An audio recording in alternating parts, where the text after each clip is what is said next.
Israel में जिस तरह से तबाही हुई है, जिस तरह से ईरान लगातार इजराइल के अंदर अटैक कर रहा है, इजराइल के अंदर आज कोई शहर ऐसा नहीं बचा है जहां पर लोग डर और खौफ के साए में ना हो, जहां पर हर वक्त खतरे के सायरन न बज रहे हो, जहां पर लोग जेर जमीन एक तरह से पनाह न लिए हो, बल्कि अब तो यह कहा जा रहा है कि इजराइल में अब कुछ नहीं बचेगा। अगर इजराइल में कुछ बचेगा तो वो सिर्फ और सिर्फ जैतून के दरख्त एक तरह से रह जाएंगे। जी हां, इजराइल से लौटकर आने वाले हस्पानवी यहूदी ने बताया कि ईरानी मिसाइल और ड्रोन्स इजराइल में तबाही मचा रहे हैं, अमवात की तादाद बहुत ज्यादा है, इजराइल के अंदर नुकसान बेपनाह है, इंटरसेप्टर्स काम नहीं कर रहे हैं, इजरायली फौज ने सख्त तरीन सेंसरशिप नाफिज किया हुआ है, इसलिए नुकसान की खबरें दरअसल इजराइल से बाहर नहीं आ रही हैं। लेकिन जो खबरें आ रही हैं वो भी आप देखिए, जो तस्वीरें आ रही हैं, भयानक तस्वीरें ईरान से निकल कर आ रही हैं। तल अवीव पूरे तौर से तबाह हो गया है, हैफा में जो रिफाइनरी है वो तबाह हो गई है, बिन गोरियन एयरपोर्ट पूरी तरह से नेस्तो नाबूद कर दिया गया है, मशरिकी यरूशलेम में हाहाकार मचा हुआ है, कोई ऐसा शहर नहीं है इजराइल के अंदर जहां पर तबाही ना हुई हो। और कहा जा रहा है कि अगर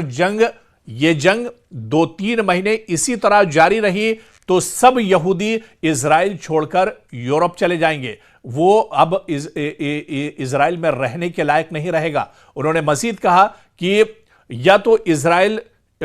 शिफ्ट हुए थे अमन सुकून के लिए, ना कि मिसाइलों की बारिश में पनागाहों में छुपने के लिए। इजराइल तो उनके लिए अब एक तरह से गजा बन चुका है। जो तस्वीरें गजा से आ रही थी, जो तबाही गजा में इजराइल ने की थी, अब वही तबाही यहूदी अपने मुल्क में यानी इजराइल के अंदर देख रहे हैं। पूरा तल अवीव इस वक्त गजा की सूरत पेश कर रहा है। आपको बताते चलें कि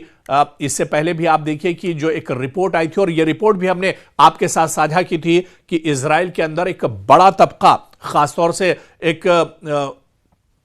जो क्रीमी लेयर है इजराइल की, जो पढ़ा लिखा तबका है, जो दानिश्वर तबका है, जिसमें डॉक्टर्स और इंजीनियर्स हैं, माहिरीन हैं, वो दरअसल इजराइल छोड़ रहे हैं। बाकायदा इजराइल की मीडिया ने इस खबर की वजाहत की है, तस्दीक की है कि बड़ी तादाद पढ़े लिखे लोगों की, यहूदियों की, अब वो इजराइल छोड़ने पर मजबूर है। जिस तरह से लगातार इजराइल के अंदर तबाही हो रही है, ऐसे में माहिरीन का यही मानना है कि अगर ये जंग इसी तरह से चलती रही, 2 या 3 माह तक अगर ईरान ने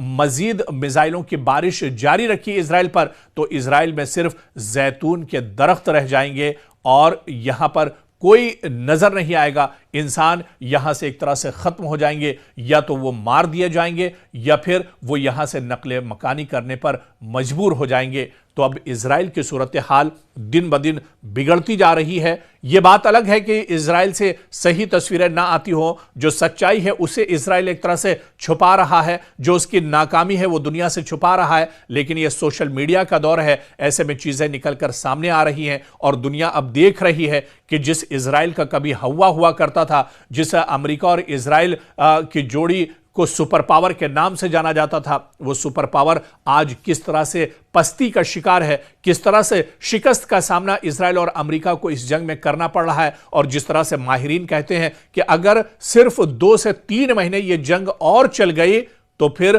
पूरी दुनिया में इसके असरात होंगे। इजराइल तो तबाह होगा ही होगा, अमेरिका की जो पोल है वो तो पहले ही खुल चुकी है, लेकिन उसकी जो कमजोरियां हैं वो भी निकलकर सामने आ जाएंगी अगर ये जंग और खिंचती है। अब यहां से यह देखना बहुत अहम होगा कि इस जंग में आगे का रुख क्या कुछ होता है, क्योंकि ईरान ने तो यह एक तरह से तय कर लिया है कि जब तक इस जंग में आर पार नहीं हो जाता है, जब तक वो ईरान के supreme leader ayatollah Ali Khamenei की शहादत का बदला नहीं ले लेते हैं, तब तक वो अपने कदम को पीछे नहीं हटाएंगे।